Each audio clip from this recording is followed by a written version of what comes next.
गुज़श्ता दिनों भारत ने जो एटमी तजुर्बात किए, आज हमने उसका हिसाब भी चुका दिया और 5 कामयाब एटमी तजुर्बात किए हैं। हमने ईरान को सेंट्रल फ्यूजन सिस्टम जो है वो सप्लाई किया। हाँ, हमने ईरान को ये टेक्नोलॉजी दी डॉक्टर कदीर ने, लेकिन हम डॉक्टर कदीर को किसी के हवाले नहीं कर रहे, नहीं करेंगे।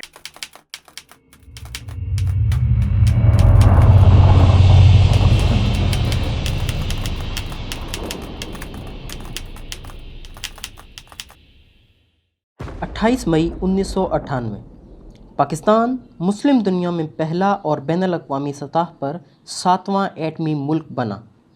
इस दिन को पाकिस्तान में यौम तकबीर के नाम से जाना जाता है। इस मुबारक दिन पर पाकिस्तान ने एटमी धमाके करके इस्लामी जमहूरिया पाकिस्तान के दिफा को अटूट बना दिया और दुश्मन की हर आने वाली साजिश को नाकाम करते हुए अपनी खुद मुख्तारी, सालमियत और साख को हर मुमकिन ख़तरात से मुकम्मल तौर पर महफूज बना लिया। Doctor Sadar Mubarak, doctor Khalil Qureshi, chairman doctor Shafaq साहब, नारा तकबीर, नारा तकबीर, वज़ीर-ए-आज़म नवाज शरीफ।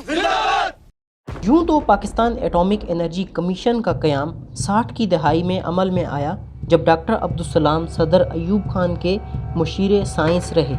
बाद अज़ां पाकिस्तान ने अपने पहले न्यूक्लियर पावर प्लांट कैनप 1 का मुकम्मल आगाज़ 1970 में कर लिया था, लेकिन पाकिस्तान के एटमी हथियारों की कहानी शुरू होती है सुकूत ढाका के 2 हफ्ते बाद। 24 जनवरी 1972 को सदर पाकिस्तान जुल्फ़िकार अली भुट्टो ने अब्दुल सलाम और दूसरे न्यूक्लियर साइंसदानों को मुल्तान में एक मीटिंग में बुलाया, जहां उन्होंने ये मुतालबा किया, you must make the bomb, आपको हर सूरत एटम बम बनाना है। 22 फरवरी 1974 को वज़ीर-ए-आज़म जुल्फ़िकार अली भुट्टो ने इस्लामी सरबराही कॉन्फ्रेंस का इजलास लाहौर में बुलाया, जिसमें मुस्लिम उम्मा के तमाम बड़े लीडरान, जिसमें सऊदी अरब के शाह फैसल, लीबिया के मुअम्मर कद्दाफ़ी, मिस्र के अनवर सादात, यासिर अरफ़ात और शेख मुजीबुर रहमान ने शिरकत की। यहाँ भुट्टो ने इस्लामिक बॉम्ब का तस्वुर पेश किया। भुट्टो ये चाहते थे कि इस्लामिक बम के तहत वो मुस्लिम ममालिक की सरबराही कर सकते हैं और अपने न्यूक्लियाई मंसूबे के लिए अरबों से फंडिंग का बंदोबस्त भी कर सकते हैं। तो इस तरह इन्हें मुस्लिम ममालिक की क़यादत और पावर दोनों मिल सकती हैं। 18 मई 1974 को पोखरा के मुकाम पर इंडिया ने अपने एटमी तजर्बे किए, जिसे स्माइलिंग बुद्धा का नाम दिया। बाद अज़ां इंडियन वज़ीर-ए-आज़म इंदिरा गांधी ने ये कहा कि इनका न्यूक्लियाई प्रोग्राम तो सिर्फ तवानाई और दूसरे पीसफुल पर्पसेस के लिए है। In order to meet our growing requirements of energy for agriculture and industry, I give a solemn pledge to all my countrymen that we will never let Pakistan be a victim of nuclear blackmail. के बाद पाकिस्तान का nuclear मंसूबा बहुत तेज़ी से शुरू हो चुका था और इसको रोकने के लिए अमेरिका और दूसरी आलमी ताकतें एड़ी चोटी का जोर लगा रही थी। जिस मंसूबे की बुनियाद जुल्फ़िकार अली भुट्टो ने रखी, उसे हर आने वाले फ़ौजी और सिविलियन हुकूमत ने जारी रखा। 80 और 90 की दिहाई में होने वाली अफ़गान जिहाद की आड़ में भारी अमरीकी फंडिंग जनरल ज़ियाउल हक और दूसरे हुकूमतों ने न्यूक्लियर मंसूबे पर खर्च की, लेकिन ये सब खुफिया तौर पर जारी था। 1986 में जब इंडिया ने ऑपरेशन ब्रास्टेक किया, तो जनरल ज़ियाउल हक ने एक बयान में कहा, Pakistan is screw drivers turn away from atomic bomb, यानी पाकिस्तान अपने एटॉमिक बॉम्ब के बहुत नज़दीक है। जिसके बाद पाकिस्तान पर ग्लेन और ब्लेसर अमेंडमेंट्स लगाई गईं और पाकिस्तान के मंसूबे को फ्रीज़, कैप और रोल बैक करने की हिदायत मिली। 13 मई 1998 जब इंडिया ने पोखरा 2 एटमी तजर्बा करके बैलेंस ऑफ पावर को डिस्टर्ब किया, اور پاکستان کے پاس جواباً سوائے ایٹمی دھماکے کرنے کے کوئی اور حل نہیں تھا۔ اس لیے 28 مئی 1998 کو راسکو چاغی کے پہاڑیوں میں پاکستان نے 5 ایٹمی دھماکے کیے، جسے چاغی 1 کا نام دیا جاتا ہے۔ 30 مئی 1998 کو صحرائے کھاراں چاغی میں ایک اور دھماکہ کیا، جسے چاغی 2 کا نام دیا جاتا ہے۔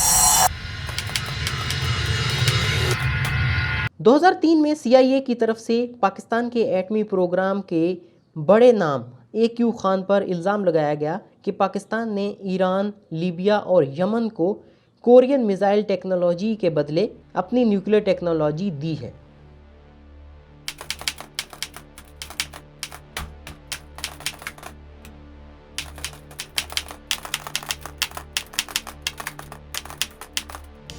We will find the middlemen, the suppliers, and the buyers.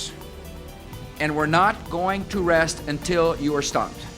Expert opinion کے مطابق پاکستانی اسٹیبلشمنٹ اس پورے کھیل میں ملوث تھی، یعنی انہوں نے کورین میزائل ٹیکنالوجی کے بدلے میں ایران، لیبیا اور یمن کو نیوکلیر ٹیکنالوجی دی تھی، اور AQ خان نے ملک اور قوم کے اعلیٰ مفاد میں یہ الزام اپنے سر لے لیا اور ملک کو ایک بڑے خطرے سے بچا لیا۔ My dear brothers and sisters, I have chosen to appear before you to offer my deepest regrets and unqualified apologies. CIA کی ڈیمانڈ کو رد کرتے ہوئے پاکستان نے AQ خان کو CIA کے ہینڈ اوور تو نہیں کیا، لیکن انہیں اپنے ہی گھر میں نظر بند کر کے رکھ دیا۔ ہاں، ہم نے ایران کو یہ ٹیکنالوجی دی ڈاکٹر قدیر نے،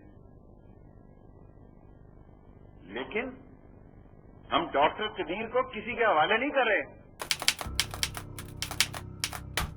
پاکستان کے ایٹمی منصوبے کے قائد کا صحرا کسی ایک حکومت یا کسی ایک لیڈر کے سر پر نہیں جاتا۔ اس کا آغاز ذوالفقار علی بھٹو نے کیا تھا، جب انہوں نے ملتان میں ڈاکٹر عبدالسلام کو مدعو کیا تھا، اور انہوں نے ہی انیشل تھیوریٹیکل فریم ورک اس ایٹمی منصوبے کا بنایا تھا۔ اس کے بعد جنرل ضیاء الحق نے اس منصوبے پر بہت زیادہ انویسٹمنٹ کی، اور بھاری فنڈنگ جو CIA کی طرف سے یا امریکہ کی طرف سے افغان جہاد کے لیے آتی تھی، ان کو ڈائیورٹ کیا ایٹمی پروگرام کی طرف۔ نیوکلیر ٹیسٹنگ کی جب باری آئی تو نواز شریف کا ایک بہت بڑا اس میں کردار تھا۔ اکانومی کو بہت زیادہ خطرہ تھا اور امریکہ کی طرف سے بہت زیادہ پریشر تھا، اور اسی طرح ڈاکٹر AQ خان اور ڈاکٹر سمر مبارک کا اس میں کلیدی کردار ہے۔